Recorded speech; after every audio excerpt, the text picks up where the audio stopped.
Welcome to Art Talk Tuesday. We've come a long way on our journey. We are now at the 15th and the final piece in the Asana series. I want to thank all of you for hanging in there with me. I know this has been a long one. This is my absolute longest series I've ever done. Very proud of that I stuck in there myself, and I'm glad that you have hung in there with me. So thank you so much. If you've been enjoying these, you've been enjoying the series, don't forget to like, don't forget to share to your friends, share on your page, etc., etc., etc. If you're interested in acquiring one of the pieces now that you've seen all of them, you can go to my website, damonpowell.com, and order it from there directly. I also have prints available on the website if you can't afford an original. Remember that each piece in the series is $1,000 for the originals, and then prints run from about $30 on up, depending on what you want and what size, etc., etc., etc. You can get those pre-matted, pre-framed. So when it comes to you in the mail, all you have to do is get your nail, hammer it in the wall, and put your piece of art up. So having said that, we're going to jump into the final piece. This piece is entitled Camel Pose, and in the Sanskrit that would be Ustrasana, however you would like to say it. And you can see the format here is 16 inches wide by 20 inches tall, so this is a more vertical piece, whereas the other two that surround it are more horizontal. Once again, we have here in this final image, the last series of three, the yogi Kwame, who is with Third Eye Yoga. You can catch him on Instagram if you like. Once again, as I've said before, Kwame is very flexible, very strong. He does some things with his spine that are just amazing to me. His spine is very flexible, and of course that means the muscles surrounding that have to be strong to hold that up. Very athletic, and just wanted to depict that in this image.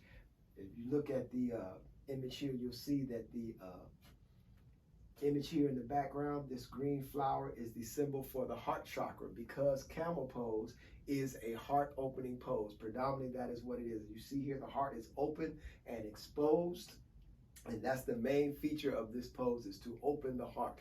And so I put this green symbol of the heart chakra in the background to symbolize that idea of the heart and the heart chakra and that opening that occurs here.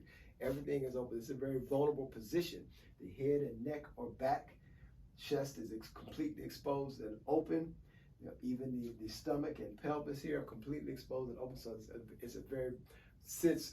puts one in a very vulnerable state, and that's what we need when we talk about opening our hearts. So many times we keep our hearts closed, and you can sometimes see people that have their chest or their shoulders will be tight because they're keeping their heart closed. So opening the heart requires vulnerability. There's a willingness to be vulnerable. And we think that our strength lies in keeping things closed and keeping things tight. And this is something I had to learn for myself over many years, and I'm still working on.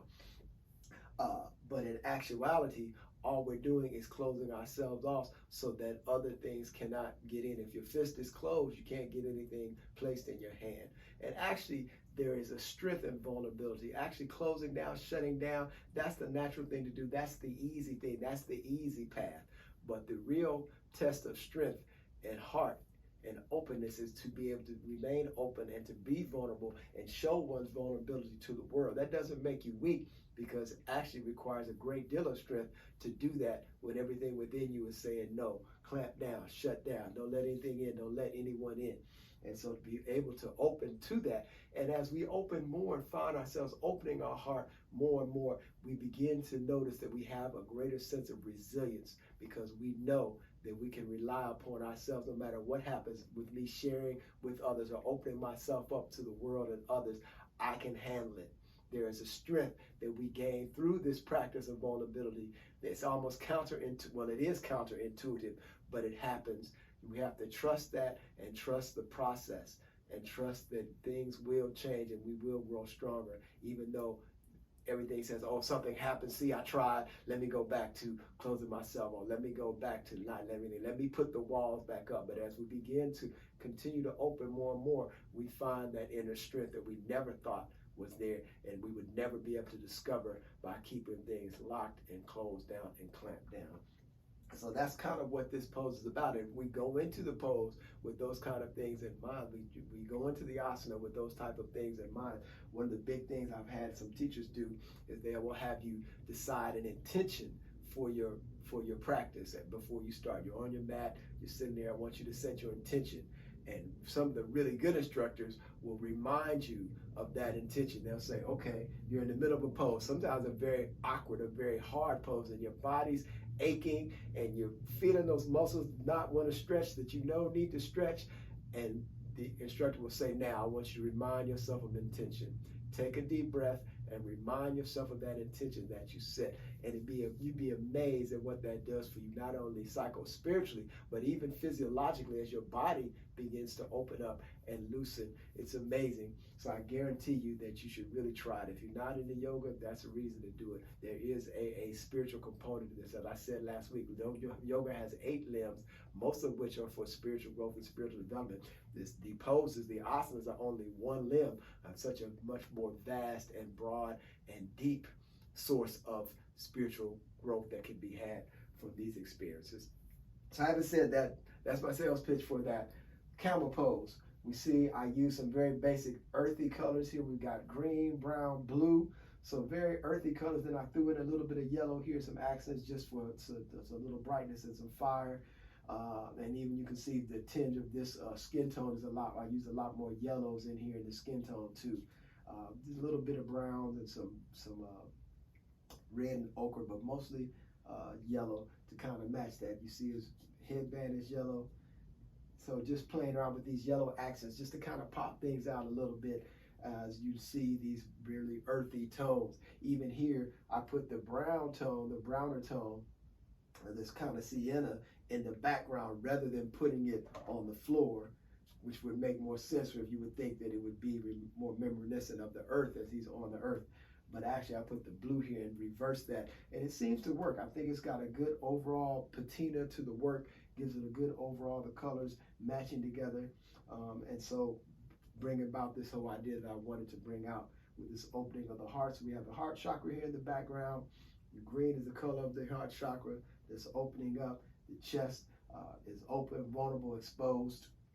Got this blue here, and once again I did a reversal in the blue on the background. The figure looks very grounded, which we want because you need to always be grounded, solidly on the ground, particularly for this pose, because it's easy with your head back to kind of lose your balance, so to speak. So if you're grounded well, then that alleviates that issue. But here I've gone, most of the time you go from dark to light. I've gone from light to dark here. So we really get a sense that the floor is coming this way towards you rather than it receding back away from you, which is what I wanted for this pose to kind of bring this together. And we just got the basic sienna background, a little burnt sienna here. Then I wanted to drop the shadow in. Got the shadow here on the leg, shadow here on the front leg to kind of ground the figure even a little further. And then I put some, you may not be able to see them from the video, but I've got some nice different tones here in the black. This is not just a straight black. There's some grays in here, some lighter tones, some gradation to give you a sense of the musculature of the figure here, back in here. Then we go up with the yellow band and this kind of yellow action here, just moving the eye up, because the energy from the pose, obviously this is also a closed loop. We saw last week that there was a closed loop. And in this piece, we see here this energy moving up, around, back down. So we have that closed loop, that circular motion going with the energy as your eye travels through the piece. And initially your eye, I think, wants to enter here, and then we move back around. So that's what we're doing, keeping that closed loop, kind of a circular motion, which is always a sense of wholeness and completion when we're dealing with circles and spheres. And so that's what I wanted here in this vulnerability, this opening up, even the throat exposed. So all that is about becoming vulnerable and being open, because in a position like that, if there were someone around, I mean, they could do anything to you. You would be completely, your arms are tied up, you'd be completely vulnerable. So this whole idea of opening oneself and trusting spirit, others, the universe to take care of you and to provide what's needed, okay? That's what this whole idea is about in this piece. And you see, I wanted to do some things with some musculature here in the figure. He's a very strong guy. I didn't want to do too much and overdo it. So I just wanted to put some hints in there so we get a feeling for what it is. And you can see I've let the watercolor be a lot more loose in here in some of these areas, just to kind of give a sense of flow. And opening that up here, and just kept this beard very basic. I didn't want to do too much for the face because that's not the emphasis. The emphasis is on the figure and the asana. So that's what we got for this piece. Thank you for tuning in. I've got 1 or 2 more new pieces to show you starting next week. And then we'll see what's going to happen after that. Take care. Peace.